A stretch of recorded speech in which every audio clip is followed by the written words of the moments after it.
Bienvenue dans le média Le Grenier, le podcast qui donne la parole aux entreprises et aux entrepreneurs qui font l'immobilier au sens large. Peu importe le domaine, investissement locatif, promotion, crowdfunding, tokenisation, travaux, mon but est simple, c'est d'avoir une conversation pour connaître leur univers dans les moindres détails. Je m'appelle Mickaël et je suis le cofondateur de la société Green Living. On accompagne les particuliers à investir dans l'immobilier locatif sous deux formats. Un accompagnement en 8 sessions, on vous prend par la main pour investir, ou sinon de manière clé en main où on recherche le bien, on fait les travaux, on meuble et on gère pour vous. Alors si tu veux découvrir le parcours de nos invités, leurs craintes, leurs peurs, comment ils font pour avoir un impact, abonne-toi et rejoins-nous dans cette conversation. Bonjour à tous, bienvenue sur le podcast du Grenier. Je suis en présence de Thomas Cornu, le cofondateur de l'iBox, qui est l'app, est-ce qu'on peut dire numéro 1 ou numéro 2? On va dire numéro 1. On va dire numéro 1. Allez, non, mais l'app en tout cas qui est très connue dans le monde de l'investissement pour tout ce qui est optimisation de recherche de biens rentables. On va décortiquer tout ça avec Thomas, mais j'ai voulu le recevoir sur le podcast parce qu'en fait, il fait partie de ces interlocuteurs, de ces personnes qui sont dans ce milieu-là et qui facilitent grandement la recherche de biens. Parce qu'en fait, c'est aussi bien parce qu'on parle de biens d'investisseurs, mais ça peut être aussi de résidence principale parce qu'il y a des boîtes de chasse immobilière qui sont dédiées aussi à la résidence principale, qui existent, qui peuvent utiliser ces services. Mais bon, Thomas investit aussi. Il lance pas mal de fonctionnalités et nous, alors aujourd'hui on est plus client parce que je suis transparent, mais j'ai utilisé quand même l'iBox. Et pourquoi? Alors je fais juste une grosse intro, mais pourquoi? Parce que nous, en fait, l'année dernière, on a baissé en activité du produit chasseur et que du coup, tout simplement, pour être honnête, on n'avait plus les besoins. Mais quand bien même, l'iBox, c'est quand même, on en était très content et les fonctionnalités étaient quand même très très très intéressantes. Et on va décortiquer tout ça ensemble, Thomas. Est-ce que ça te va? Yes, c'est parfait. Merci de l'invitation. Merci du podcast quand même, parce que bon, tu es passé sur la martingale plusieurs fois, tu fais pas mal de choses, donc tu es rompu à l'exercice. Ouais, ça va. Je suis pas non plus expert. Je pense qu'il y en a qui sont beaucoup plus souvent que moi dans les podcasts, mais j'en ai fait quelques-uns, donc ça va. Je commence à avoir un petit peu le coup qui est pris là. T'es bon client. Ouais, c'est ça. Ok. Bon, en tout cas, on commence toujours notre podcast. Donne-nous ton état civil. Qui tu es, nom, prénom, âge, profession. Comment tu te définis? Yes. Eh ben, écoute, je m'appelle Thomas Cornu. J'ai 30 ans, bientôt 31. Moi, de base, je suis de formation ingénieur dans l'analyse de données. Donc, ça regroupe en fait toute la partie les statistiques, l'analyse de données, l'intelligence artificielle. Et moi, j'étais plutôt spécialisé dans le côté un peu finance. Donc en sortie d'école, moi je suis parti plutôt dans le monde de la banque et en fait très vite j'ai commencé à investir. J'ai commencé par l'investissement IMO avant de monter la boîte et puis après de fil en aiguille, je pense qu'on va en parler tout le long du podcast. Et ben on s'est dit bah tiens ce serait bien d'avoir un outil pour nos recherches perso qui a grossi et qui est devenu l'iBox. Que règle de se dire, j'investis dans l'immobilier, je monte une app. C'est même c'est pas le premier truc auquel on pense. Tu vois, on se dit ok, je vais peut-être monter une agence immobilière, peut-être devenir chasseur ou peut-être monter Ouais. une boîte de travaux. Ah, ça dépend de ce que tu fais. Tu vois, moi, je suis plutôt du monde de la tech, donc du coup, en fait, c'est plus naturel pour moi de monter des apps que de monter des agences. Et puis, mon associé, du coup, qui est aussi mon frère, lui aussi, il investit. Et puis, lui, il est développeur web, tu vois. Donc, en fait, pour nous, c'était beaucoup plus naturel de se dire. Et puis, en plus, on voulait le faire pour nos propres investissements. En fait, nous, on s'est pas dit, tiens, on va devenir chasseur pour aider les autres, on va monter une agence pour proposer des produits. On s'est dit, nous, on a envie de faire de plus en plus d'immobilier. Donc, qu'est-ce qui pourrait nous aider en fait à aller plus vite, dans la recherche, dans l'analyse, etc. Et c'est comme ça qu'on s'est dit bon bah attends, les solutions là qui existent, elles répondent pas vraiment à ce qu'on cherche. Il y a toujours un petit truc qui nous manque. Bon, bah, on va essayer de créer notre propre outil à nous pour faire plus d'immobilier en fait tout simplement. À l'IMO, t'en es venu comment? Tu étais salarié à l'époque? Comment c'était quoi le parcours un peu que immobilier? Ouais, j'étais salarié donc du coup dans la banque à l'époque. Et alors pour la petite histoire, j'ai un de mes amis d'école d'ingé qui était un peu au-dessus, enfin qui était au-dessus de moi, qui était 2 promos au-dessus de moi, il était plus vieux. Lui, dès qu'il est sorti d'école, en fait, il est parti tout de suite dans l'immobilier. Aujourd'hui, il est marchand à Nice et ça se passe assez bien pour lui. Il a une agence IMO et tout, tu vois justement, donc il s'est vraiment lancé à fond dedans. Et en fait, Tu peux nommer, hein. Il y a pas de, si tu veux donner des ouais, noms, il pas de s'appelle problème. Kevin Giron et il est à l'agence des châteaux. Voilà, très sympa. Je vous recommande d'aller le voir. C'est un gars super. Et en fait, lui, il s'est lancé tout de suite dans l'IMO quand il est sorti d'école. Moi, j'ai un peu plus traîné. J'ai attendu un an et demi. Et c'est vraiment à un moment, il m'a vu. Il m'a dit, écoute, Thomas, on n'arrêtait pas de parler d'immobilier quand on était en école. Tu me disais que tu voulais en faire. Bon, c'est vrai que c'est toujours un truc qui m'avait attiré, un peu le truc à la con. Mais quand j'étais petit, j'adorais le Monopoly et tout acheter. Tu vois, c'était vraiment un truc que je retrouve finalement cette petite bague chez pas mal d'investisseurs IMO. Ils me disent, bah ouais, c'est marrant, moi aussi j'aimais ça. Et puis ça se situe pas trop, tu vois, c'est naturellement, on aime bien ce côté un peu, bon bah ok, investissement, posséder des trucs et tout. Et il m'a mis un espèce de gros coup de pied au cul en me disant, bah Thomas, ça y est, là t'as ton CDI à Paris, tu gagnes très bien ta vie, t'as largement de quoi emprunter, donc sors-toi les doigts et puis va investir quoi. Et donc ça a commencé comme ça, c'est lui qui m'a vraiment poussé. Puis après, je suis parti dans le schéma un peu classique, regarder des vidéos sur YouTube, lire des bouquins, et puis j'ai commencé à chercher à faire mes premiers invests. Donc ça, c'était en 2018 que j'ai commencé à me lancer là-dedans. Moi, je fais que de l'immeuble de rapport. C'est vraiment ça qui m'a botté dès le début. Le côté La thèse d'investissement, ouais. C'est quoi la ouais, thèse? c'est ça, ouais. Immeuble de rapport, souvent avec gros travaux, parce que j'aime bien acheter pas cher du tout. Donc après, par contre, il y a le chantier à gérer, donc ça c'est quand même une sacrée étape aussi. Mais j'aime bien parce qu'au moins, comme on dit, tu sais ce qu'il y a derrière les murs. Donc en fait, quand tu refais tout, t'as pas trop, même si je mets des guillemets dans le pas trop parce que t'as toujours des surprises, mais t'as pas trop de mauvaises surprises parce que bah voilà, tu sais ce qu'il y a derrière les murs, tu sais ce qui a été mis en élec, comment ça a été plaqué, comment ça a été isolé, etc. Donc moi, c'est plutôt immeuble de rapport avec gros travaux. C'est un peu ça, ouais, ma thèse d'investissement. Donc voilà un peu quand je suis arrivé à l'IMO. Tu as investi dans quelle zone, si est-ce que tu peux en dire un peu plus là-dessus? Parce que souvent, nous, on a des clients parisiens, mais c'est qu'en fait, vous êtes obligé de comment dire, Ouais. de vous expatrier, on va dire, hors de la région Île-de-France, ou en tout cas de Paris. Ouais, exactement, ouais. Et en fait, j'ai été obligé de faire ça. Et tu vois, à Paris, là, je suis encore locataire. Et il y en a plein qui me disent, mais attends, Thomas, t'as plein d'appartements et t'es encore locataire de ta résidence principale. Je dis oui, ça me pose aucun problème. Donc, moi, j'ai investi une partie dans le nord de la France, à la frontière belge, entre Maubeuge et Charleville-Mézières. Celui-là, c'est pas mon meilleur achat, pour être honnête.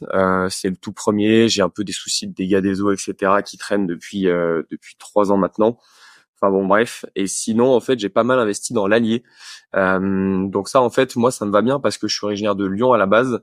Donc j'ai un peu de famille qui est entre Lyon et Clermont-Ferrand, donc pas très loin. Et du coup, ça me permet de faire une pierre deux coups quand je rentre voir un peu la famille et les amis d'enfance, d'aller voir un peu mes immeubles qui sont dans l'Allier, tu vois. D'accord. Ok. L'Allier, ouais, c'est un secteur, c'est quoi? C'est c'est nord au sud de Lyon? C'est Et, non, c'est au nord-ouest, c'est au-dessus de Clermont-Ferrand. Donc toi, tu vas voir Lyon, à l'ouest, exactement sur la même ligne, t'as Clermont-Ferrand, et puis un peu ouais, au-dessus, tu vas voir l'Allier, grosso modo. Et c'est d'accord. des villes comme Moulins, comme Vichy, tu vois. Entre Paris et Lyon, non? C'est loin de Paris, ouais, pour le coup, 3-4 heures. Mais moi, j'essaie de rentabiliser justement quand j'y vais. Et puis après, je suis assez du coup calé sur tout ce qui est gestion à distance. Parce que j'ai dû automatiser entre guillemets pas mal de choses, trouver des gens sur place qui bossent un peu pour moi dès que j'ai des soucis. Et c'est vrai que moi je peux pas me permettre dès qu'il y a une ampoule qui est grillée d'aller dans mon immeuble et de la changer moi-même, c'est pas possible. Donc c'est une gestion après qui est un peu différente mais qui se fait assez bien. C'est un peu de boulot quand même pour les visites aussi, c'est quand même pas mal de boulot. À l'époque où je visitais beaucoup, c'était des journées de visite, tu as sûrement fait ça aussi où je me lève à 6 heures du matin le samedi pour aller prendre la voiture, faire 2-3 heures de route, visiter 5 ou 6 immeubles dans la journée, puis rentrer chez moi à 22 heures. Donc ça fait quand même des sacrées journées, mais bon, une fois que t'as acheté, après t'es content de l'avoir fait quand même. Ok, donc après, concernant les immeubles de rapport et la gestion à distance, souvent c'est des conseillers, Thomas. Toi, quel a été alors souvent alors moi j'ai jamais fait pour être transparent, j'ai jamais fait d'investissement à distance parce que moi je suis de la team un peu de dire alors je suis pas contre parce que je pense qu'il y a des gars et tu vas nous prouver à mon avis le contraire en tout cas comment tu as pu faire parce que je pense qu'il y a 1 heure et demie autour de 2 heures pour les premiers invests. Par contre, j'aime pas te faire de généralité. Donc, contredis-moi sur le fait de faire une gestion à distance, surtout le premier. Parce que quand on a fait 2, 3, 4, 5, c'est le plus facile. Mais c'est le 0 à 1 qui est compliqué. Ouais. Ou le 0 à 2. Donc, quel a été sur son premier investissement les process mis en place. Parce qu'à mon avis, profil ingé, tu as dû de suite mettre les process. Essayer de cadrer un peu, ouais. Alors après, Ouais. déjà, moi, je suis d'accord avec toi. À choisir entre un invest qui est à côté de chez moi et un invest qui est à 4 heures de route, je prends celui à côté de chez moi On est sans d'accord, hésiter, bien tu vois. sûr. Ouais. Donc moi je suis pas de la team à dire il faut absolument aller à distance.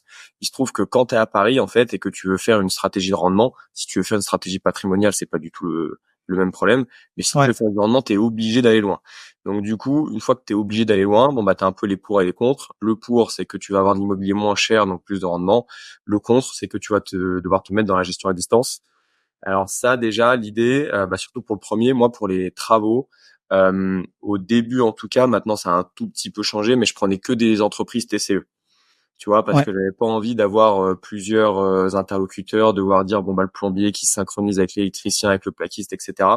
Donc déjà entreprise TCE et j'essayais d'avoir des gens quand je faisais mes consultations d'entreprise où je sentais que la communication allait être facile et que les gars j'allais pouvoir les appeler régulièrement, qu'ils allaient pouvoir me faire des photos, des vidéos, des trucs comme ça qui Sans qu'il peuvent me souffle. voilà, parce qu'après t'as des gars ils sont un Ouais. peu de l'ancienne école, Ouais. ils leur demandent de faire une vidéo du chantier, ils savent pas trop faire ou ils t'envoient un MMS dégueulasse où tu peux rien sur la photo. Enfin, tu vois, donc en fait des profils déjà un petit peu plus jeunes, même Ouais. si on a après voilà qui sont un peu plus âgés mais qui savent aussi se servir de la technologie, mais des gars où tu sais qu'ils vont pouvoir quand même te faire suivre le chantier un peu à distance, tu vois. Exactement, ouais. Donc ça c'est assez important. Je leur fais des calls assez réguliers, à minima un petit compte rendu en fait hebdomadaire, tu vois, de tout ce qui avait été fait dans la semaine. Et puis après j'essayais quand même d'y aller moi en perso toutes les 2 à 3 semaines, tu vois. Donc Ouais. c'est vrai que pendant les chantiers, c'est quand même du boulot. T'as un week-end sur 2 ou un week-end sur 3 où tu dois prendre ton samedi et puis aller sur place en fait pour voir où en est le chantier, voir avec le mec ce qui a avancé, etc. Tu vois. Et les mecs, ils étaient réceptifs sur le fait que tu ailles le week-end, le samedi, ils venaient, vous faisiez votre réunion de chantier ce jour-là, ou... Ouais, pour le coup, j'ai jamais eu de souci. Au début, je me posais un Ouais. peu la question, est-ce que les Et gars ouais. allaient vouloir bosser le samedi?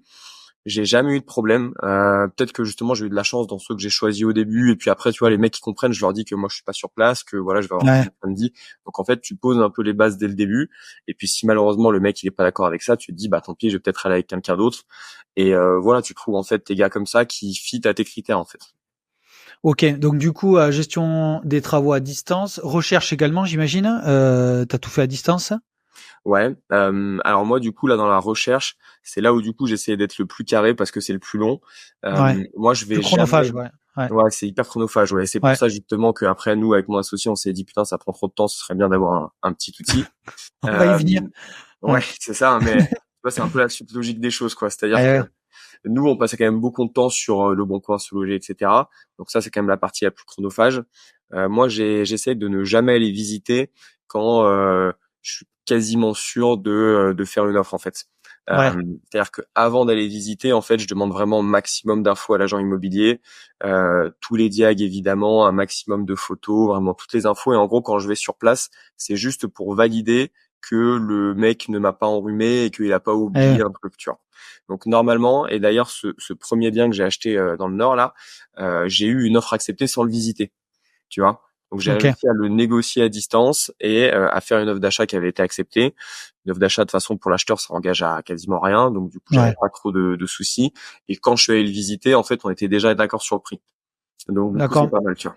Mais quand tu as dit tout à l'heure que c'était pas ton meilleur, c'est en quoi? C'est-à-dire qu'il y a des choses que tu n'avais pas vues ou c'est l'exploitation qui a été plus compliquée? Ouais, mais alors il y a deux problèmes principaux.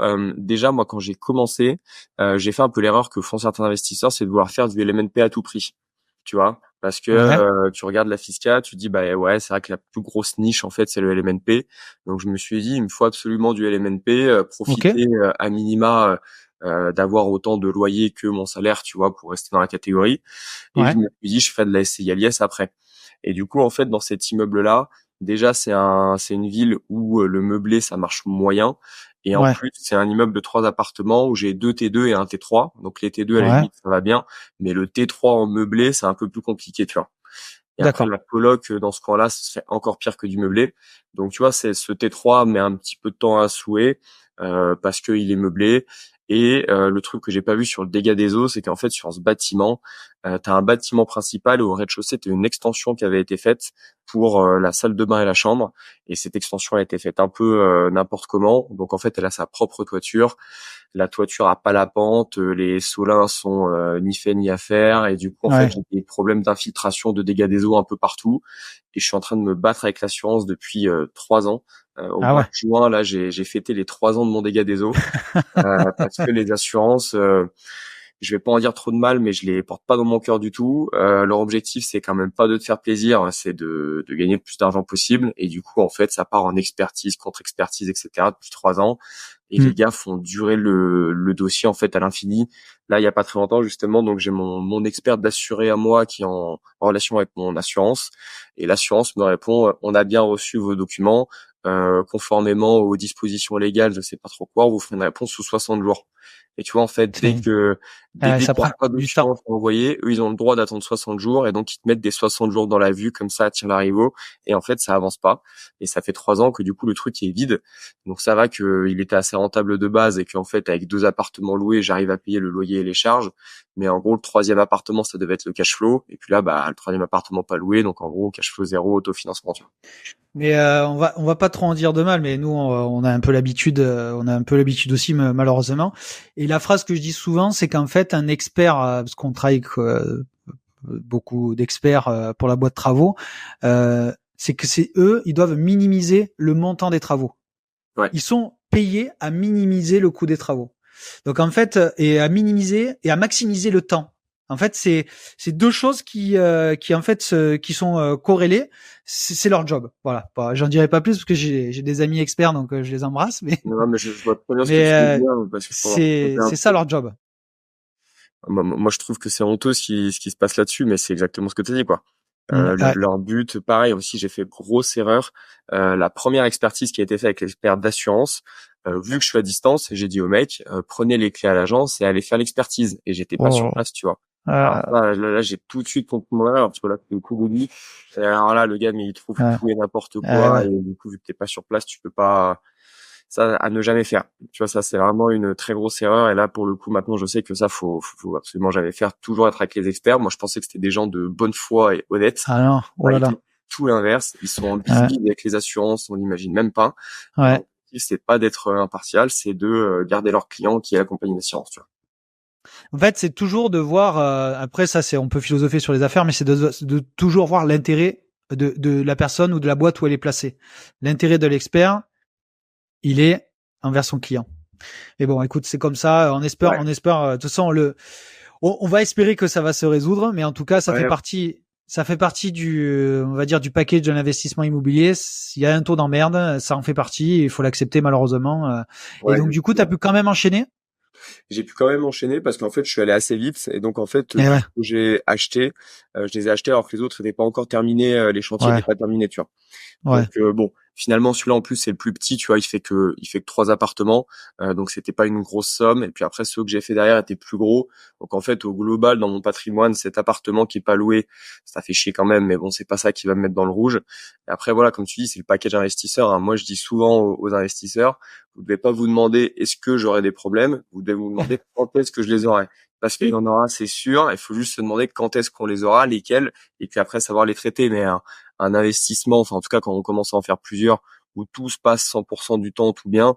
Enfin moi j'ai jamais vu perso. Hein. Je pense que toi ça doit être pareil, mais Ah ouais. Et puis en plus, il y a un truc contre-intuitif, c'est que, quand je discute, il y a des gens qui te demandent deux, trois conseils. Je leur dis, mais non, si tu veux faire de l'immobilier, n'en fais jamais un. Fais-en 2 ou 3. Pourquoi? Parce qu'en fait, les investissements se contaminent entre eux.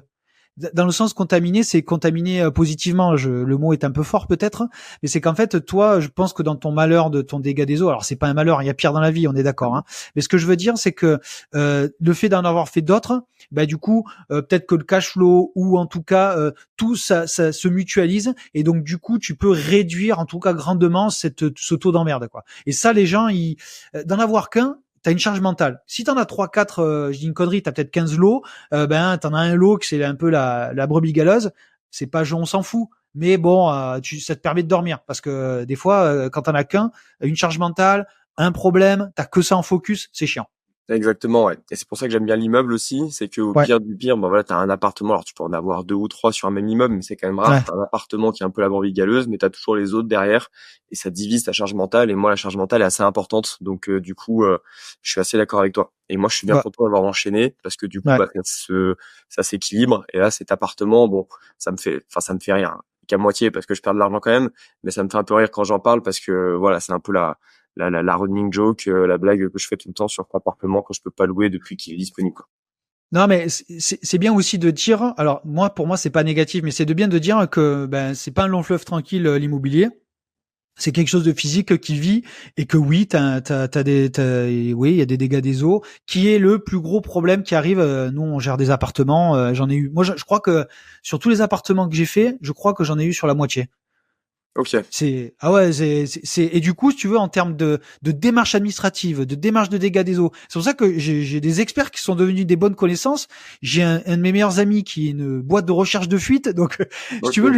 le sujet, je peux dire que je le maîtrise un peu malheureusement, mais ouais, et ça fait partie du package, donc mais en tout cas, on va quand même dire du positif sur l'immobilier, l'investissement, c'est quand même euh, je sais pas toi, mais en tout cas moi c'est comme ça que je le vis, c'est que je trouve que c'est jouissif quand tu termines les travaux, c'est jouissif quand tes premiers locataires qui arrivent. C'est ça aussi le fait de se construire son patrimoine en faisant les choses bien, et c'est possible aujourd'hui et depuis plusieurs années maintenant de faire les choses bien en immobilier. Ouais, bien sûr, ouais. C'est vrai que là, on a parlé un peu du côté négatif, mais enfin, moi, si Ouais. j'ai continué, si je continue aujourd'hui, c'est parce que j'adore. Et puis, j'adore la partie travaux. C'est vraiment, t'arrives dans une ruine, tu reviens quelques jours après, le truc a avancé, et puis, tu fais des avant-après. Moi, je trouve ça magnifique, quoi. On part d'un truc qui est vraiment dégueulasse, tu le refais, il est tout propre, tout nickel. Donc ça fait plaisir. Quand t'as tes locataires qui rentrent et qui sont contents, ça fait super plaisir. Je me suis mis dans le Airbnb au début, tu vois, j'étais un peu contre le Airbnb et j'ai changé un petit peu Ouais. d'avis il y a un an ou deux. Et puis ça marche super bien, donc ça fait plaisir aussi de voir les commentaires des voyageurs. Donc non, c'est quand même beaucoup de bonnes choses, beaucoup plus que les mauvaises, et c'est pour ça qu'on continue. Mais là, tu es passé pour moi. Bon, après, je pense que tu avais le profil, mais d'investisseur entrepreneur dans l'immobilier. C'est-à-dire que maintenant, parce que tout à l'heure, je disais que les gens, ils se lançaient naturellement dans une agence de gestion, chasseur ou quoi. Mais malgré tout, tu es dans la. Est-ce que d'ailleurs, tu es considéré comme PropTech ou pas? Oui, Non? normalement oui. Tu vois, on est adhérent à un truc qui s'appelle la French PropTech justement. Ouais, ouais. Ouais, alors après, nous on est un peu à mi-chemin entre la PropTech et la FinTech parce qu'on est quand même dans la partie investissement. Et ouais. Et dans la PropTech, en fait, tu as beaucoup de boîtes sur les isolants nouvelle génération, beaucoup de Ouais. techniques du bâtiment, en fait, tu vois, un peu nouvelle génération, c'est surtout ça. Nous, on a un peu le cul entre deux chaises, entre l'investissement et puis c'est quand même de l'immobilier, donc aussi la PropTech. Parce que nous, on est considéré PropTech côté bas carbone avec notre concept Green Living, tu vois. Ok, bah voilà, exactement, ouais. Ouais, donc bon, ils ont plusieurs branches, et d'ailleurs, j'espère qu'il va nous écouter, mais j'espère avoir l'un des membres de la French PropTech dans le podcast bientôt. S'il me Ok. répond, si on arrive à se capter au téléphone. Hmm. Voilà. Donc, ok, donc l'investissement IMO à distance, là, juste la gestion locative. Du coup, tu as trouvé une bonne conciergerie pour tes biens à Airbnb et location longue durée. Ça se fait bien, bon partenaire. Bien. Alors du coup, pour la partie longue durée, j'ai un peu tout testé. J'ai un immeuble que je fais par agence immobilière. J'en avais un autre Ouais, que je faisais par huissier de justice. ouais, c'est méconnu ça, mais c'est possible, hein. Ouais. Ouais, c'est possible. C'est pas mal parce que ça fait un petit peu peur aux locataires quand même. Et puis en plus, ils sont un peu moins chers que les agences IMO. Donc faut en trouver Mais un pourquoi bon. t'en es arrivé là? Alors en fait, quand j'ai acheté, c'était déjà un huissier qui gérait. D'accord. Tu vois, c'était un immeuble de 7 lots. Il y avait un lot qui était habité par un petit vieux qui est là depuis 20 ans. Et du coup, en fait, le bâtiment était géré par l'huissier. Il était pas cher. Je me suis dit, il connaît un peu déjà le truc et tout, donc je l'ai repris, tout simplement. Et il le fait. Je veux dire, c'est parce que généralement ils ont pas envie de s'embêter avec ça, les huissiers. D'ailleurs, il y a très peu le font, hein, d'ailleurs. Ouais, bah lui, il le faisait, donc pas de Ouais. souci. Là, il est parti à la retraite depuis le début d'année, tu vois. Donc du coup, je suis passé Hmm. en agence parce que j'avais pas d'autres huissiers. D'accord. Il le faisait. Alors après, du coup, il le faisait. Bon, sur la fin, quand il commençait à approcher de la retraite, il le faisait de moins en moins. Et du coup, il avait un logement qui était sorti, qui était terminé en travaux. Ouais. Il a mis un peu de temps à se louer. Au début, je pensais que c'était pas la bonne période, et puis après, j'ai compris que c'était lui en fait qui faisait pas grand-chose. Et quand je suis passé Ouais. en agence, le truc a été loué dans le mois qui a suivi. Hmm. Donc faut faire un peu attention à ça, ouais. Ok. Et après, j'ai un immeuble que je gère moi-même, tu vois, D'accord. à distance, où là, pour le coup, j'ai déjà mes artisans. En fait, moi, je dis souvent aussi que quand on fait un immeuble en fait de A à Z, tu vois, quand tu as un problème, bah, tu rappelles les entreprises et puis ils passent. Et puis après, tu peux gérer en fait assez facilement tes locataires en envoyant des quittances un peu automatisées quand il y a besoin. Avec un Ouais. petit logiciel de gestion, ça se fait assez bien. Ouais. Donc voilà, celui-là c'est pas mal, ça permet d'économiser un peu et puis de récupérer pas mal de cash flow. Et puis pour la partie LCD, pareil, pas de conciergerie, je fais un truc avec femme de ménage et boîte à clés et message Ok. automatisé, tu vois. Et ça, Ouais. ça marche plutôt bien. Et en fait, je suis assez content parce que à la base, c'était des logements qui étaient meublés.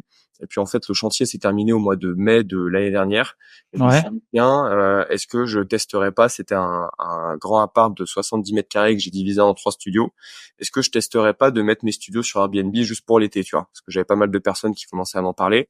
Et à la base, pour moi, le Airbnb, c'était vraiment hyper chronophage, hyper galère. Faut investir des cents et des mille dans la déco, etc. Donc je me suis dit, écoute, je vais quand même tenter pour voir. Je crois que j'ai rajouté 200 € par appartement pour acheter le linge, une bouilloire, et c'est Ouais. tout par rapport à ce que j'avais en meublé. Alors à la base, c'est des beaux meublés que je fais quand même où il y a quasiment tout. Et encore, Ouais. j'ai rajouté le linge, la bouilloire et puis basta. Les Ouais. boîtes à clés, je crois que ça m'a coûté 200 € par appart. J'ai trouvé une femme de ménage et puis j'ai testé. Et en fait, ça se passe super bien depuis un an, tu vois. Donc du coup, ces appartements, je les laisse sur Airbnb et ça fait un petit peu de complément de revenu, donc c'est pas mal. Ok, d'accord. Parce que du coup, la division, donc dans ta commune, là où tu as investi, c'est pas de place de parking, compteur facile. C'est là aussi, techniquement, juridiquement, c'était Ouais, bien c'est ça environné. qu'on fait. En fait, dans le PLU, là, dans la commune, ils te demandent de créer des places de parking que pour les immeubles qui ont plus de 10 appartements. Enfin, à partir du 11e, je crois. D'accord. Ah ouais, t'as large. Donc, c'était pas mal. Là, à la base, on Ouais. était sur 5, et puis du coup, on est passé à 7, vu qu'il y en a un qu'on a coupé en 3.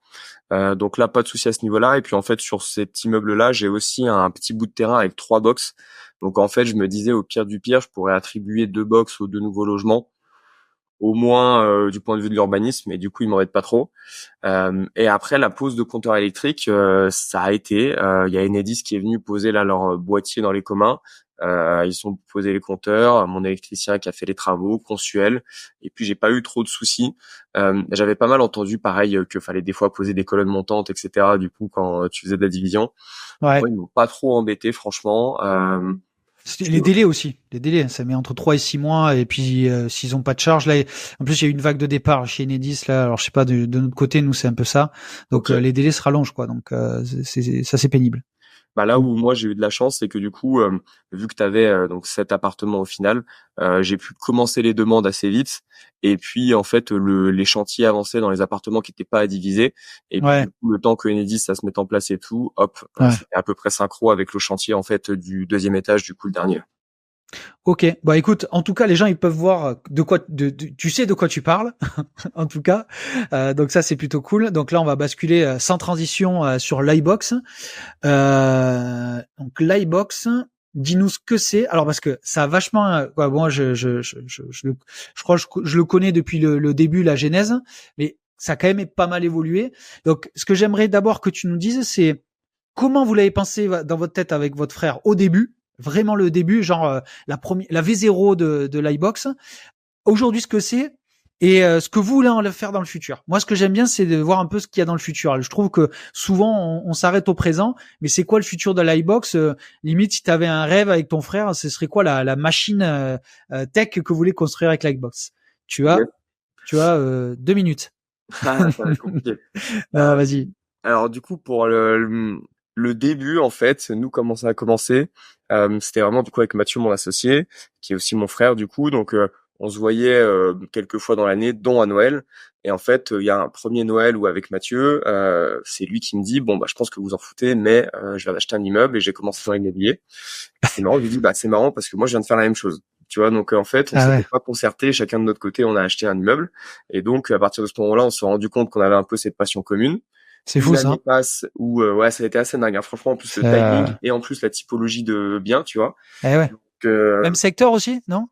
pas non Non. parce que tu vois moi le premier que j'ai acheté c'était celui dans le nord justement et puis lui il est resté sur Lyon donc il achète plutôt en Rhône-Alpes D'accord. donc pas vraiment le même secteur mais bon même type de bien et puis même timing. Ouais. Du coup on a cette passion commune un peu qu'on découvre chacun de notre côté. L'année passe où du coup on échange un peu sur les projets, les recherches et tout. Et le Noël suivant, on se revoit et on dit putain c'est quand même un peu chiant la recherche, passer des heures sur le bon coin. Moi je sais que j'avais des fichiers Excel dans tous les sens. J'en avais un pour enregistrer toutes mes annonces avec le lien le bon coin, le lien se loger, le lien bien ici quand je l'ai trouvé sur différents sites. Je faisais Ouais. mes calculs de renta sur Excel. Après j'avais des simulateurs aussi pour la fiscalité. Enfin c'était vraiment une usine à gaz. Et je lui dis est-ce que déjà tu pourrais pas faire un petit truc on s'était inspiré du plugin rendement locatif à l'époque, Ouais. qui puisse justement se rajouter sur les annonces. Mais j'aimerais bien que ça rajoute plus d'infos. Déjà calcul de rendement de cash flow, mais aussi des infos sur la ville, parce que moi Ok. je cherche un peu partout autour de Paris. 99% des villes je les connais pas, et en fait il y a des moments tu trouves des annonces qui ont l'air intéressantes, tu vois que c'est un village de 200 habitants, et tu te dis ah si j'avais su dès le début j'aurais peut-être pas ouvert cette annonce, et j'aurais pas perdu mes 5 minutes à analyser le bien et puis Mm. faire mes calculs, tu vois. Et donc rien que ça, en fait, en une après-midi, on se met à coder une première version de l'extension e-box qui existe toujours, mais qui a été le produit un peu de lancement et qui permettait de rajouter des infos directement sur les annonces, à la fois sur la liste et à la fois quand tu ouvres l'annonce, après, tu as un petit simulateur, etc. Tu vois. Donc là, notre mère était ravie, tu vois, parce qu'un 25 décembre, elle nous voit sur nos PC en train de coder le truc. Et c'est comme ça que Merci ça a maman. commencé. Ouais, tu vois, D'accord. elle dit, mais ils sont pas possibles, ces gamins, ils font que ils font que bosser sur leur truc là, alors que bon, elle ne nous voit pas très souvent, donc bref, je l'embrasse hein, parce que ça a pas toujours été facile. Maintenant, dès qu'elle nous revoit, elle sait qu'on va bosser ensemble parce que forcément, il y a la boîte, tu vois, Ouais. donc ça a commencé comme ça, l'e-box, et puis en fait du coup, l'extension pour qu'elle fonctionne, t'es obligé de la mettre en ligne en fait sur le Chrome Store. D'accord. Donc Ok. on est obligé de la mettre pour l'utiliser nous-mêmes. Et ce qui se passe, c'est qu'en fait on a naturellement pas mal de téléchargements de gens Ah, qui ok. trouvent l'extension, qui l'utilisent eux-mêmes. Et du coup ça grossit, et puis on commence à avoir des contacts de personnes qui nous disent ouais c'est bien, est-ce que vous pouvez rajouter ci, rajouter ça. Et on commence à se rendre compte qu'en fait on n'était pas les seuls dans cette galère-là, et qu'il y a plein d'investisseurs qui sont comme nous et qui passent trop de temps en fait sur les sites immobiliers. Et du coup, on avait déjà cette idée au début de dire ce serait super qu'on ait un gros logiciel qui récupère toutes les annonces du monde, parce qu'en fait c'est chiant d'être obligé d'aller sur 5 sites à la fois quand tu fais tes recherches. Donc on se dit ce serait super d'avoir un logiciel qui puisse te faire toutes les annonces du monde, qui rajoute les infos qui vont bien et que tu puisses faire tes calculs un peu en direct. Et du coup on se dit bon on va essayer de lancer ça et puis on va voir ce que ça donne. Et donc en fait on commence à développer le site courant 2020. Il sort en bêta à l'été 2020, tu vois, l'extension sort en janvier-février. Pendant l'été, on a la bêta du site qui sort, et puis après, ça a évolué. Pour être aujourd'hui, en fait, c'est le site un peu tout en un des investisseurs immobiliers qui veulent trouver un bien dans lequel investir. Donc c'est un peu ça, nous, notre vision, c'est de dire quelqu'un qui veut investir dans l'immobilier, il vient sur e-box et il a tout ce qu'il faut jusqu'à l'achat. Après, on va pas faire de gestion locative, de travaux, etc. Mais en tout cas, pour trouver le bien et aller jusqu'à la signature chez le notaire, il aura tout chez nous. Il pourra trouver les villes qui sont intéressantes pour investir. Il pourra trouver les meilleures annonces. Il pourra simuler sa fiscalité. Il pourra enregistrer les biens facilement, prendre des notes, leur mettre un statut à contacter, à visiter, en attente de retour, etc. Tout ça le plus rapidement possible, parce que nous, on aime bien tout automatiser au maximum. C'est un Mm. peu notre vision aussi, de dire voilà, tout ce qui doit être fait plus de 3 fois la même chose, c'est que doit y avoir un moyen de l'automatiser, et donc on essaye d'automatiser au maximum toutes ces tâches. Parce que du coup, la fonctionnalité phare, c'est quand même quoi. Je pense la première truc, c'est que en fait, toutes les annonces qui paraissent sur tous les sites immobiliers remontent dans l'application, c'est ça? Ouais, on Alors, peut le dire. par contre, ce que je n'avais pas comme réponse, moi, c'est est-ce que c'est instantané? Est-ce qu'il y a un différé? Est-ce que parce que souvent, parce que bon, les biens off market, on est d'accord, vous les voyez pas, c'est Non. pas évident. Mais par contre, il faut pas croire que tout se fait off market. Voilà, il faut. T'as des biens sur le Bon Coin, sur SoLoger qui sont bien, et des biens morts, hein, c'est-à-dire qui datent de 6 mois, un an, qui n'arrivent pas à se vendre, qui n'étaient pas au prix. Bon, bref. Et quel est un petit peu, voilà, comment c'est géré tout ça? Est-ce que c'est remonté? Tu peux nous en dire un peu plus là-dessus? Ouais, très bonne question, parce que c'est un gros sujet. Nous, on a mis un peu l'accent là-dessus, donc tu as un délai qui est en moyenne entre 2 et 5 minutes entre le moment où une annonce paraît sur Le Bon Coin, par exemple, et le moment où elle apparaît chez nous. Et ça, en fait, tu vois, il y a plusieurs agrégateurs sur le marché, et en fait, tu as quand même une très grosse difficulté technique à réussir déjà à avoir 100% des annonces, parce qu'en fait, tu vois, des Le Bon Coin, c'est 700 000 annonces en permanence sur le site. Se loger, ça doit être 500 000. Donc en C'est fait, tu es énorme. obligé de trier et de gérer des millions d'annonces tous les jours. Et ça, d'un point de vue technique, c'est très compliqué. Et c'est pour ça que tous les moteurs de recherche ne se valent pas, parce que tu en as beaucoup en fait qui sont pas exhaustifs, qui ont pas 100% des annonces, ou alors qui les ont en retard.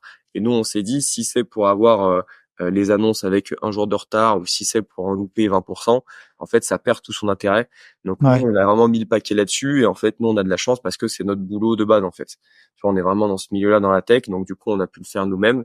Et ça, si tu le fais faire par quelqu'un d'autre, ça coûte une fortune. Et c'est ça un peu notre force aussi. Et donc, ouais, c'est la fonctionnalité principale du site, c'est de vraiment avoir toutes les annonces et de les avoir rapidement par rapport à leur publication sur le site d'origine. Parce que ça a été difficile. Parce que est-ce qu'il faut convaincre les sociétés là, Le Bon Coin, Se Loger, Bien Ici pour aller scraper entre guillemets les annonces? Comment ça se passe à ce niveau-là? Ouais, non, on leur demande pas leur avis parce que si on leur demandait leur avis, on sait qu'ils diraient non. Il y a déjà plusieurs cas là-dessus. D'accord. Donc en fait, on récupère les données. Donc t'as un Ah mais c'est autorisé, c'est légal. Si vous le faites, c'est que j'imagine c'est Ouais, voilà. c'est ce que je veux dire. T'as un débat un peu sur la légalité là-dessus. Après, il D'accord. y a eu des jurisprudences à ce moment-là, Ouais. sachant que nous, on a déjà eu des mises en demeure de certains sites, tu vois, à ce niveau-là. D'accord. Ah ouais. Et en fait, il faut savoir que nous, on leur prend pas de business. C'est-à-dire que, tu vois, nous, quand Et tu non. vas sur une box et que tu trouves une annonce, tu vas Ouais. retrouver le lien Le Bon Coin, Oui. Le Loger, etc. Donc, tu vas finir finalement ton parcours sur leur site. Ouais. Tu vas contacter l'agence immobilière comme Oui. tu l'aurais fait normalement. Donc nous, tu vois, on n'est pas là pour leur piquer du business, on est juste là pour agréger en fait tout ça et puis faciliter les recherches, un peu comme ce qui se fait, tu vois, dans les avions par exemple, un kayak ou un Tout à fait. Skyscanner, Ouais. tu vois. Tout à Donc fait. c'est un Ouais. peu le même style. Et après derrière, on renvoie vers la personne. Donc du coup, même si eux ils aiment pas trop ça légalement, on est carré là-dessus. Mais oui, ils sont complètement contre. Ils sont complètement contre. D'accord. Bon, bah, écoute, de toute façon, moi, je suis de ton avis. Vous, vu que vous redirigez, bon, c'est juste peut-être qu'il y a un flux qui est coupé quelque part. C'est peut-être pour ça qu'ils estiment que. Bah, en tout cas, ok. Donc la fonctionnalité principale, c'est quand même d'avoir, de remonter les annonces au plus rapide. Et jusqu'où vous allez. Donc, tu t'es dit, vous dites que vous vous arrêtez donc à l'achat. Mais entre l'achat et la recherche, qu'est-ce que vous proposez? Comme fonctionnalité, d'ailleurs qui est phare, parce que je crois que vous, de mémoire, il y avait un dossier bancaire aussi, parce que tu dis que tu t'arrêtes à l'achat, mais il y a quand même 2-3 trucs quand même après l'achat. Ouais, bah le dossier bancaire, je le mets avant l'achat, c'est obtenir son D'accord. crédit. Donc Ah d'abord ok. tu obtiens ton crédit normalement, puis ensuite tu achètes.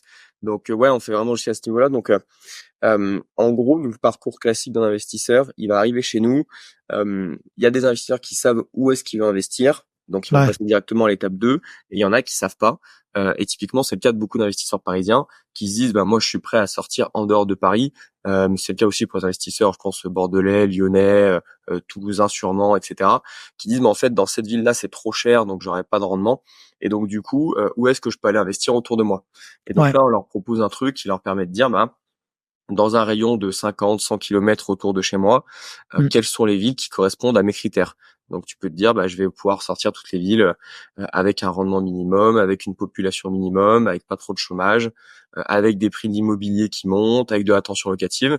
Et nous, en fait, vu qu'on a toutes ces données sur toutes les villes, ça te fait un moteur de recherche de villes où tu vas pouvoir dire, bah ok, toutes les villes qui correspondent à mes critères, c'est celle-là.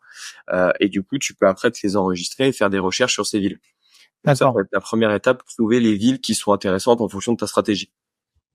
Et ça, c'est quand même pas évident parce que là, tu vois, je t'ai pas demandé de préparer ça, mais c'est quoi les 3 villes ou les 2 villes ou la ville qui est le plus demandée, à tort ou à raison, hein, peu importe, de façon brute. Ça, j'ai pas l'info honnêtement parce que je Ah regarde ouais. pas les recherches des gens, donc je fais pas de stats là-dessus sur ce qui est le plus demandé. D'accord. Après, j'avais fait un petit classement des villes rentables quand j'étais passé dans la Martingale justement. Et en Ouais.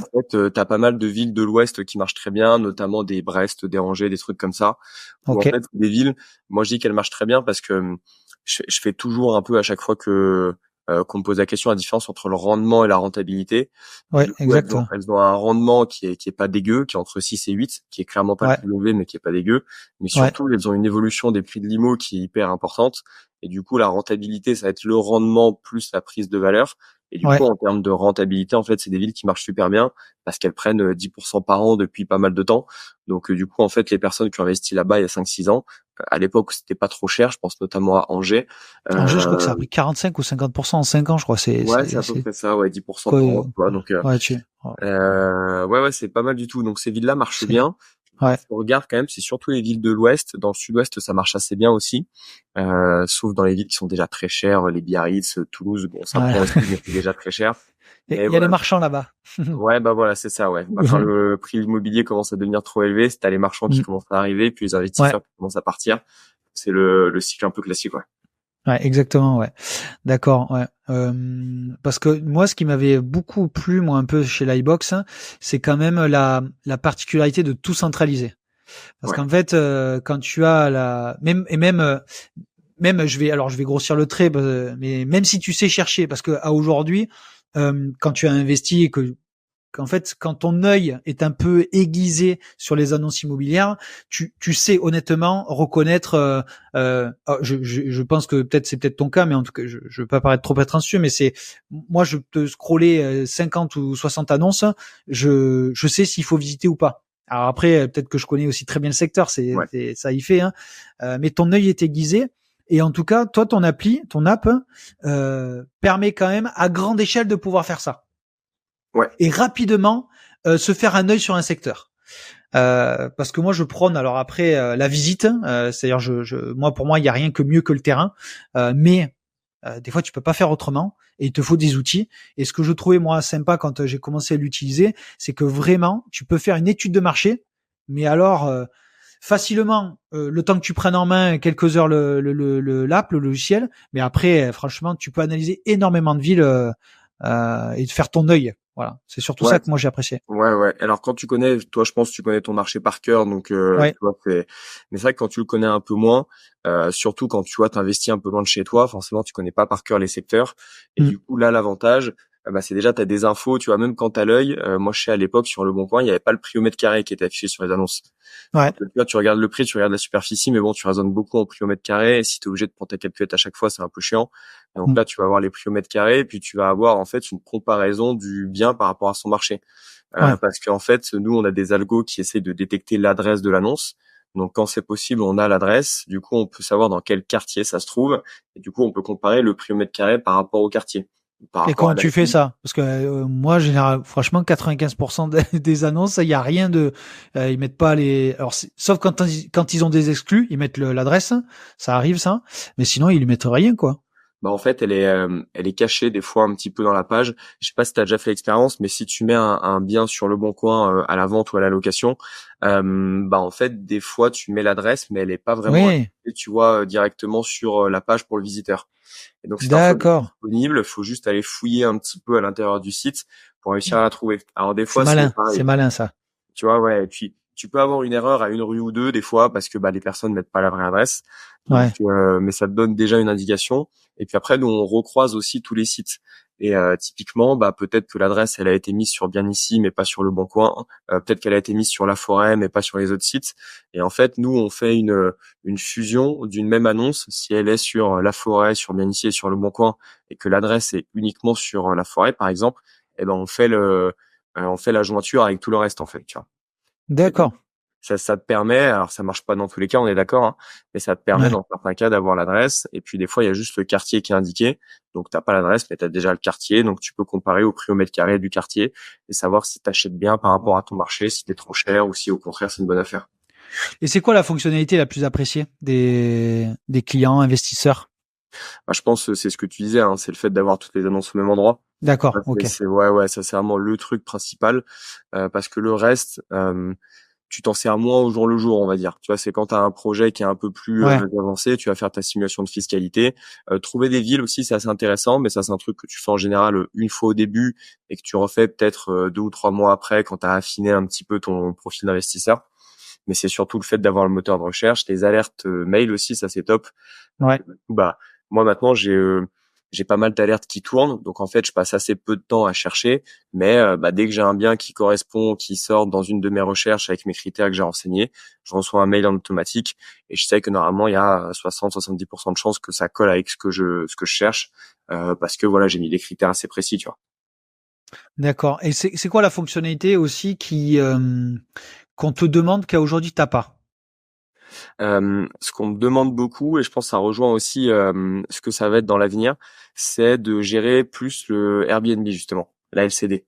C'est-à-dire? Bah parce que tu vois aujourd'hui, il y a pas mal de gens qui nous demandent des données, par exemple sur la location courte durée, qui nous disent bah moi je veux faire de la Ah courte ouais. durée dans telle ville. Est-ce que vous avez les taux de remplissage, les prix moyens à la Ah nuitée, ben, les machins, mais les là, trucs. t'as AirDNA qui est particulier, mais qui est là, quoi. Donc voilà, t'as d'autres solutions qui le font. Ouais. Nous on s'est dit ça sert à rien de se mettre en concurrence directe avec eux. Mais Ouais. après c'est vrai que ça fait un côté un peu tout en un. Et nous c'est un peu ce qu'on prône. Donc ça c'est vrai qu'on nous le demande souvent. Le fait d'avoir de la donnée sur de la Mm. LCD, ce qu'on n'a pas pour le moment. Et aussi ça rejoint un peu. Nous on a toujours pareil, on a de plus en plus de marchands de biens qui sont chez nous, Mm. parce que même si les simulateurs de fiscalité ils s'en foutent parce que c'est pour de l'investissement locatif. Eux, ils adorent avoir le moteur de recherche et puis pouvoir avoir les annonces de tous les sites directement chez nous. Et donc, eux, ils sont là et ils se disent, bah, nous, on aimerait bien avoir des trucs un peu plus poussés aussi sur les simulations sur la revente, pourquoi pas sur la TVA, sur Ouais. analyser le marché précisément avec les ventes. Et ça, en fait, nous, on le fait pas parce qu'on a toujours un peu développé ce que nous, on faisait à titre perso. Donc aujourd'hui, l'outil, il est très orienté investissement locatif parce que c'est ce qu'on maîtrise. La LCD, au début, on le faisait pas trop parce qu'on n'en faisait pas à titre perso. Aujourd'hui, on en fait un peu plus, donc on connaît un peu plus. Le marchand de biens, c'est pareil. On n'en fait pas trop à titre perso, donc du coup, il n'y a pas vraiment d'outil là-dessus. Et en fait, il suit un peu notre évolution à nous aussi, l'outil. Tu vois. Ouais, après, quand même, marchand de biens, bon, c'est un peu la hype depuis 3-4 ans, 2-3 ans. Je trouve dangereux aujourd'hui. Alors, en fait, c'est toujours la même chose. En fait, c'est toujours, il y a un cycle un petit peu de hype à chaque fois dans l'immobilier. C'est tout le monde se lance, ça se tasse, et ensuite t'as pas ceux qui t'as un peu les énervés qui restent parce que tu vois l'investissement immobilier effectivement depuis 10 ans ça a un peu pas explosé, mais ça avec les formations Ouais. et puis en bien et en mal, je veux dire, c'est pas le débat, mais c'est que en fait il y a un avènement, mais que c'est pas fait pour tout le monde, voilà. Et le marchand de biens c'est pas fait pour tout le monde, donc c'est quand même un métier de professionnel. Donc et puis je pense que le marchand ils ont une attente. C'est en fait, je le vois parce que nous on en fait. Il y en a, on a des, on connaît du monde là-dedans. C'est quand même des gens hyper pointus. Enfin, en tout cas, moi, si je parle pour moi, c'est qu'il te faut quelque chose bien de chiadé, mais de trucs. Parce que l'erreur, on dit que souvent en immobilier l'erreur coûte cher, mais en marchand, tu te plantes, c'est ta responsabilité au-delà de l'aspect financier. Ouais, oui, en plus, ouais. Parce que Et ouais, non, mais t'es un pro, donc s'il y a un problème, c'est toi qui prends. Et ah, ouais, non, c'est sûr, ouais. c'est pour ta pomme. Et en plus, nous, on a une boîte de travaux, donc on sait ce que c'est les responsabilités de chacun. C'est que quand tu fais des travaux, la responsabilité, c'est toi. C'est-à-dire que si tu as oublié de prévenir, je ne sais pas, le syndic, que tu allais couper l'eau ou que sais-je encore, s'il y a un problème, c'est ta responsabilité. Donc, la notion de responsabilité, je trouve qu'elle est un peu effacée, un peu avec cette hype de marchand aujourd'hui, parce qu'elle elle est sous-jacente et elle est très importante. Ouais, les gens voient que les bons côtés en fait, et c'est un peu dommage parce que moi je suis d'accord. Et puis moi quand j'ai commencé à essayer de regarder à faire du marchand, je me dis il faut être quand même sacrément calé dans l'estimation quoi, parce que tu peux calculer le prix de ton bien, dire ok je fais des prix au mètre carré, mais je me dis putain des fois vendre un appartement à 230 au lieu de 240, enfin ça va vite tu vois. Et en fait ta marge elle peut très vite être hyper rétrécie, donc même sur le côté financier c'est quand même hyper costaud. Et puis si en plus tu fais des travaux, des trucs, ouais, t'as toute la responsabilité derrière, c'est quand même. Mais ce que je trouve plus dangereux, moi, c'est ceux qui commencent par le marchand avant de faire un investissement locatif. Alors, il y en a qui vont me dire, ils peuvent, parce que des fois on m'envoie des messages, je leur dis, oui, il y a des exceptions. Je dis pas le contraire, et ça existe. Il y a des gens qui ont fait du marchand avant de faire l'invest, c'est possible.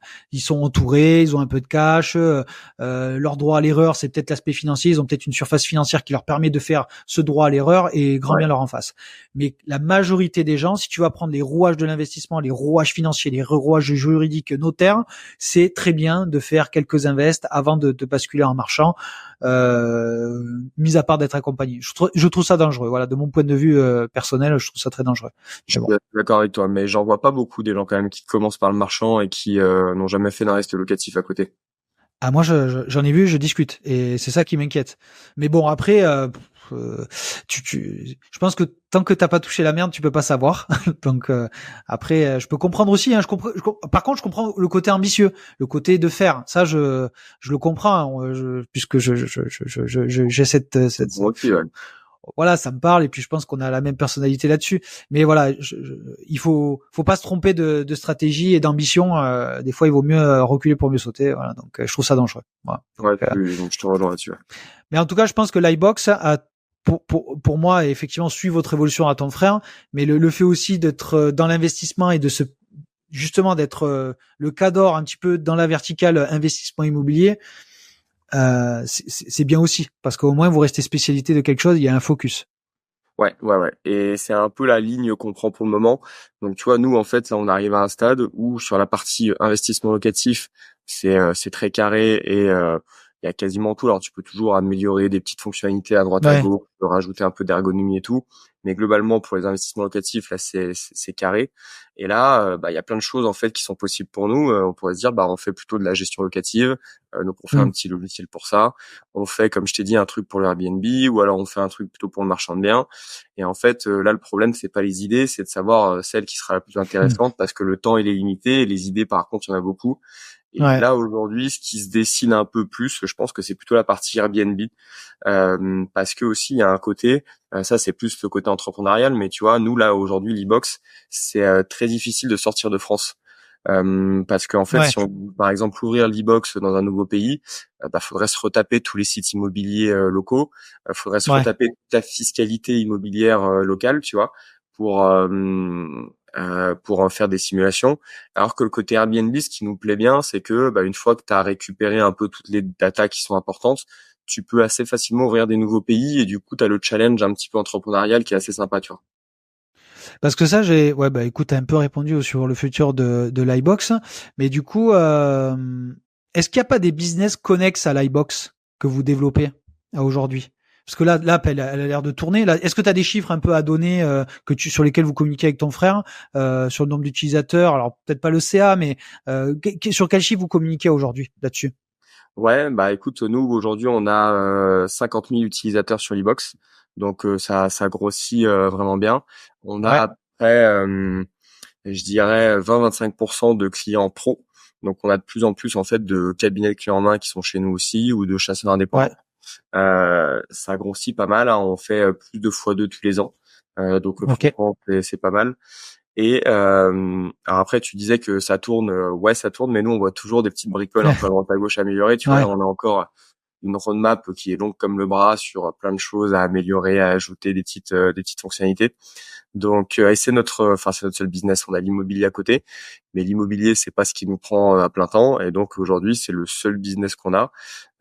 Peut-être qu'un jour, on se lancera dans autre chose, mais aujourd'hui, c'est un peu notre petit bébé qu'on a envie de voir grandir et que ça se passe bien. Donc là, on est à 100% là-dedans, et pour le moment, il n'y a pas trop d'autres business en vue. On est assez focus aussi, nous, en général, quand on se lance dans un truc. Donc, je pense que si un jour on se lance dans autre chose, c'est que l'e-box, c'est pas qu'on l'arrêtera, mais on mettra peut-être des gens à notre place pour gérer le quotidien. Et puis, tu vois, peut-être qu'on trouvera un autre moyen, une autre façon de gérer ça. Parce que là, tu me dis 20-25 clients pro, donc B2B, c'est ça? Ouais. Et B2C, c'est-à-dire le reste, c'est-à-dire que 49 000 et des poussières. Il y a pas quelque chose à faire justement sur le B2B? Est-ce que vous Hein, l'avez un peu analysé? je disais 20-25%. Ah, j'y Ah oui, là, j'y étais pas 25%. là. Ouais, ça Ouais, me ouais, ouais. semblait tellement faible. Je dis oui, bon, j'ai Non, rien non, dit, non, ouais, pardon. non, en pourcentage, ouais. Ouais, j'ai rien dit. Ouais. Donc oui, ça fait quand même. Alors, on s'est posé la question quand même sur la partie pro. Le truc, c'est que nous, on a un outil vraiment pour la recherche. Donc, en fait, nos clients, c'est les chasseurs immobiliers. Et Ouais, par contre, les agences qui sont beaucoup plus nombreuses, pas trop, tu vois. Et en fait, le marché des chasseurs immobiliers, il est assez petit en France quand même. Il n'y a oui, pas énormément de chasseurs. Donc, c'est un marché où tu as vite fait le tour. Donc, il n'y a pas un ouais. potentiel de dingue.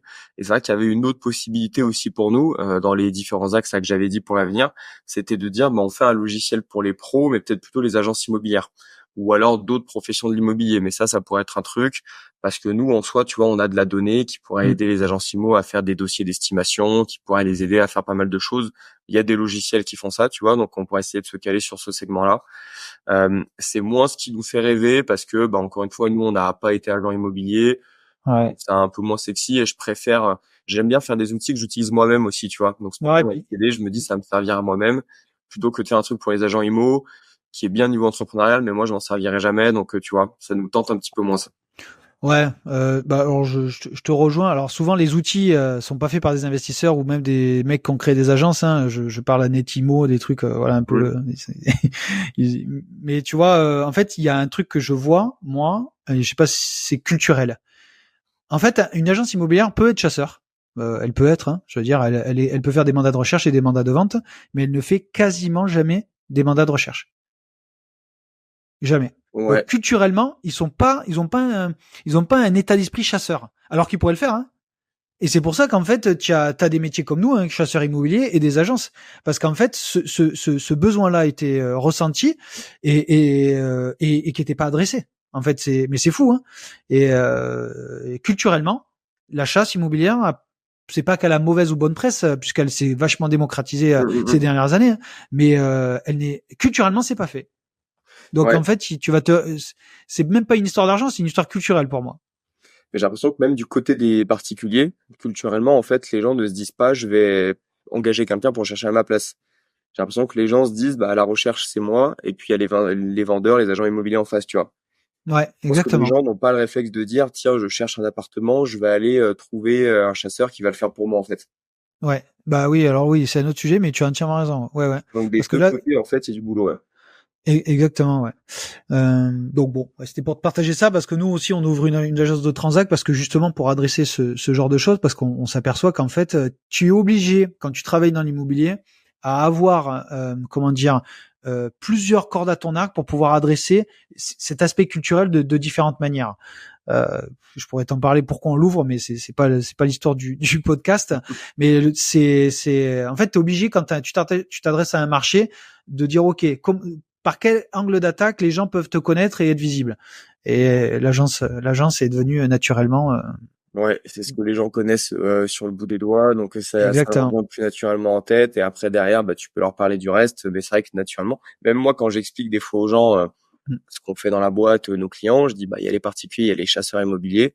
J'ai 9 chances sur 10 que la personne en face de moi, chasseur immobilier, si c'est pas quelqu'un qui est dans l'immobilier, ils savent pas ce que c'est en fait. Mm. Mais tu as les clients investisseurs qui connaissent. Si, à un moment donné, tous les clients investisseurs chez toi connaissent les chasseurs. Les Après, investisseurs, oui, en général, ça va. ouais, Ouais. voilà. Mais tu Ouais, vois, ouais. quand on me demande dans la vie, tu fais quoi, et que je leur explique rapidement et qu'on discute un peu plus que juste, voilà, j'ai une boîte dans l'immobilier, et que je leur explique un peu ça, chasseur, la plupart des gens, ils connaissent pas trop, quoi. Je Ouais. leur Bien. expliquer, bah, chasseur immobilier, c'est quelqu'un qui cherche pour toi, donc c'est pas l'agent immobilier, donc ouais, non, non, c'est vraiment un truc, c'est beaucoup plus développé aux États-Unis, par exemple, où là, Ouais. t'as vraiment quasiment toujours, en fait, le buyer agent et le seller agent, quoi. T'as vraiment un agent pour Ouais. l'acheteur et un agent pour le vendeur. Et là-bas, c'est classique, c'est connu, quoi. Et je crois qu'ils se Mais partagent un peu la com entre les deux et ils se partagent la com, ouais. Ouais, ouais. ouais, Mais voilà. t'as beaucoup, après, j'assume pas, je vais pas dire le nom de séries que je regarde sur Netflix dédiées à l'immobilier américain parce que c'est tellement beaucoup trop de télé-réalité pour moi. Oui. Mais il y a quand même des choses à regarder la manière dont ils font. Et les agents immobiliers, ils font du réseau entre agents immobiliers. Ok. Et c'est un truc, et en off, je te dirai un peu la série que je regarde parce qu'aujourd'hui je l'assume pas, donc, mais le truc c'est que ça m'a frappé. Aujourd'hui, dis à un agent immobilier de faire du réseau. Alors t'en as un, ça se démocratise, oui, il y en a qui le font, mais punaise, la première réflexe, il va se dire, je garde tout pour moi. Alors qu'anglo-saxon, c'est comment je peux vendre au plus vite, au mieux, et satisfaire mon client vendeur ou acheteur au plus vite. C'est pas du tout la même chose, hein. Ouais, ouais, ouais. C'est complètement différent. Donc moi, ça m'a frappé. Mais bon, bref. Bon, mon cher Thomas, de toute façon, on arrive un petit peu au bout de l'épisode. Est-ce qu'il y a des choses que j'ai oublié de parler, d'évoquer, une actualité, quelque chose qu'on n'a pas échangé? Est-ce que j'ai oublié quelque chose? Non, je pense qu'on a fait un bon tour. On a fait un bon Ouais, tour. Donc c'était super sympa. Merci en tout cas pour ce passage. ouais. Voilà, bah écoute, après s'il y a des gens qui sont intéressés, qui n'hésitent pas à venir nous voir. On fait nous des webinaires de temps en temps aussi, qui sont totalement Toutes les gratuits. semaines? Toutes les semaines? On essaie de le faire tous les mois, tous les 2 mois, c'est quand même pas mal de D'accord. boulot. On va essayer Ouais. d'augmenter la cadence parce que ça marche vachement bien. On a lancé ça en début d'année. Ouais. Donc après, tu vois, faut trouver les invités, faut Ouais. organiser, faut faire de la communication. Donc on va essayer de le faire tous les mois à partir de la rentrée, la petite pause pendant l'été. Donc voilà, ça marche plutôt bien. Parce que vous êtes que tous les deux en plus. Vous êtes ton On frère et est, toi. ouais, on est tous les deux à plein temps. Après, on travaille avec pas mal de prestats quand même, Ok, qui d'accord. nous aident sur tous les domaines où nous on n'est pas forcément experts. Tu vois, le marketing, le design, la com, la Ouais. presse. Nous, on se garde un peu la partie tech, mais après, on délègue beaucoup aussi sur tous les sujets sur lesquels on est moins bon, et puis il faut savoir l'admettre. Et du coup, ça nous permet quand même de gagner un peu de temps là-dessus, et puis d'avoir du travail qui est un peu plus quali que si on le faisait nous-mêmes, un petit peu en bricolant. Ok, non, mais par contre, tu vois, en parlant sur le podcast, je pense qu'il faut, parce que moi j'aime bien les podcasts thématiques. Alors avec toi, c'était un peu plus généraliste parce que bon, c'est la première fois qu'on faisait un épisode ensemble. Mais à l'avenir, je pense qu'il faut pas s'interdire de faire des trucs plus spécifiques, sur quoi, mais plus spécifiques, Ouais, avec parce que plaisir. je pense que tu as une expertise là au vu de ce que j'ai pu entendre et voir, avec de la data qu'on peut communiquer dessus, bon, des trucs à voir, des trucs à peut-être à penser. Ouais, bah écoute, avec grand plaisir pour revenir te voir, hein. Donc écoute, on pourra en discuter avec plaisir. Bon, bah écoutez, j'espère que l'épisode en tout cas vous a plu. Thomas, on peut le trouver partout, non? LinkedIn, Insta, t'es où toi? LinkedIn, sur Instagram, le Libox, LinkedIn et Instagram principalement, ouais. Ok. Ben merci à tous et puis je vous dis au prochain épisode. Ciao ciao. Salut. C'est la fin de l'épisode. J'espère que cela vous a plu. Mais on va pas se quitter comme ça. Et il existe 3 moyens pour continuer ensemble. Premièrement, me faire des retours. Je réponds à tout. Deuxièmement, la newsletter. On parle d'actualité sur l'immobilier, les différentes stratégies immobilières, mais on partage aussi nos dernières opportunités ou tout simplement découvrir l'avancée de notre aventure chez Green Living. Ou sinon, la troisième, c'est de pouvoir bosser, travailler avec nous. Et là, on a 2 formats, l'accompagnement et le clan. Donc je vous dis à très vite. Ciao.